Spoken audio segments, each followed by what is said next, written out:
À la base, on s'est battu à la base pour le carburant. Bien sûr. Le prix du carburant aujourd'hui, on a gagné quoi? Rien du tout, il a augmenté. Ok, la taxe sur le carburant elle a été enlevée, mais en attendant, le prix il est toujours Mais bien pareil. sûr, on paye pareil qu'avant. Que le diesel il est au prix de l'essence, c'est pas normal. Ouais.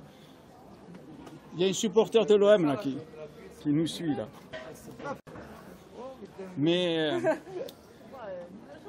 moi j'aimerais qu'il y ait les gilets jaunes dans les tribunaux aussi, parce qu'à Marseille il y a des juges qui, moi j'ai porté plainte contre des juges partiaux, sexistes, etc. parce que j'ai pas la garde de ma fille. Mais c'est pour ça que je veux dire, j'aimerais qu'il y ait des gilets jaunes qui manifestent aussi pour les. On a déjà manifesté dans palais de justice. Ouais. Et beaucoup d'avocats ont déposé leur truc devant nous. Ah Ils ouais. sont venus avec nous. Ah ça c'est super. Ils sont avec nous. J'ai un collègue à moi qui est dans la gendarmerie. Ça fait 1 mois qu'il est en maladie.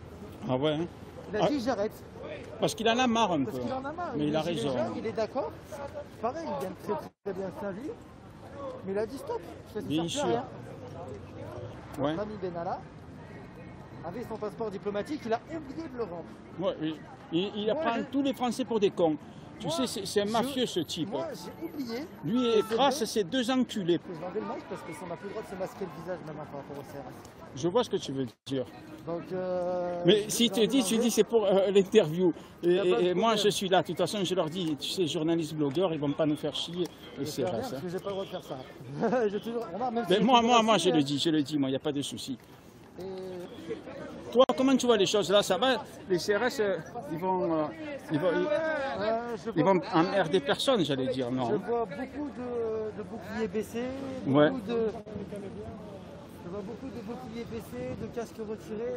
Mais écoute, tant mieux. Donc, parce que même les CRS, ils soutiennent les gilets jaunes, certains CRS. Hein. Ben, mon collègue qui est CRS, qui fait les gilets jaunes et tout, depuis le 17. Ah ben voilà. Depuis le 17 novembre. Mais écoute, ton collègue, bien sûr, il va rester dans l'anonymat. Un CRS qui quelque part se met en arrêt maladie, il a raison le type, parce qu'il n'a pas envie de se prendre des coups et il ne veut pas en donner non plus, tu vois, il est intelligent le type, hein. Franchement il est intelligent, tu diras... Et s'il vient manifester librement, ouais. il peut perdre son emploi, il a une femme, des enfants, je sais, donc je vais pas lui cracher dessus. Ils sont sous le devoir de réserve, ils n'ont pas le droit d'ouvrir leur...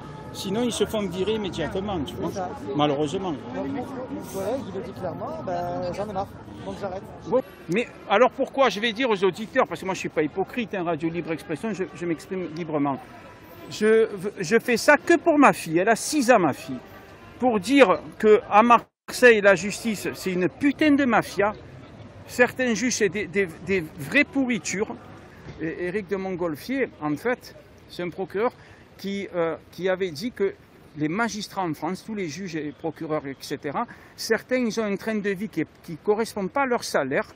Et il faut faire l'enquête tous les 5 ans parce que c'est pas normal. Ils touchent des pots de vin, c'est des procureurs ou juges, etc., corrompus. Ça existe en France, ça existe en Italie, encore plus là-bas, bien sûr, parce qu'il y a la mafia et tout.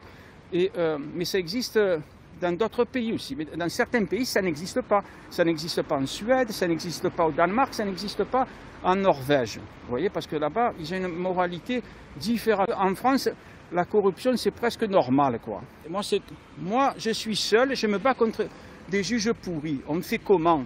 Vous avez vu sur ma chaîne YouTube, une juge, comme je disais tout à l'heure, pardon de répéter, mais quand même, une juge pourrie, normalement, elle doit être destituée. Mais quand vous avez le Conseil supérieur de magistrature, un club mafieux, des vraies pourritures, qui protège des juges pourris, putain, mais on va où?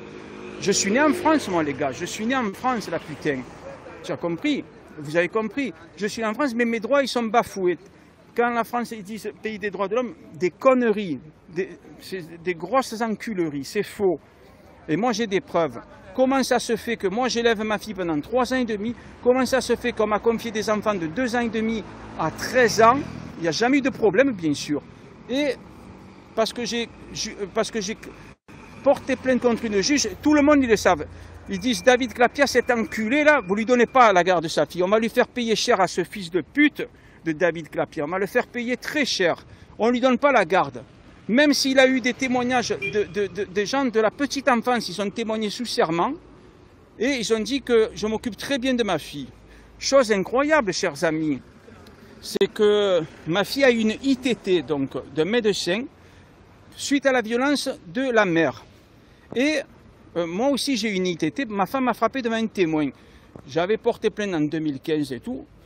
Et tenez-vous bien, ma femme m'a frappé plusieurs fois. Vous savez, elle est russe d'Ouzbékistan. Elle m'a utilisé, sa famille aussi, c'est des vrais mafieux, des pourritures, vous savez. Ils m'ont utilisé, maintenant elle a la nationalité française. Et elle m'empêche de voir ma fille depuis 15 mois, de l'écouter au téléphone, et depuis 2 ans et demi de la voir. Vous savez, ne pas voir son enfant, il y a de quoi disjoncter. C'est un miracle que je n'ai pas disjoncté, parce que je faisais confiance à la justice. J'ai jamais eu de problème avec la justice. Voilà. Je suis président, je vais finir avec ça, parce que je ne sais même pas si vous allez regarder d'ailleurs, mais je suis président d'une association qui lutte contre le radicalisme religieux, mais je fais grève. Je fais grève et je ne donne pas des informations parce que, à cause de juges pourris marseillais.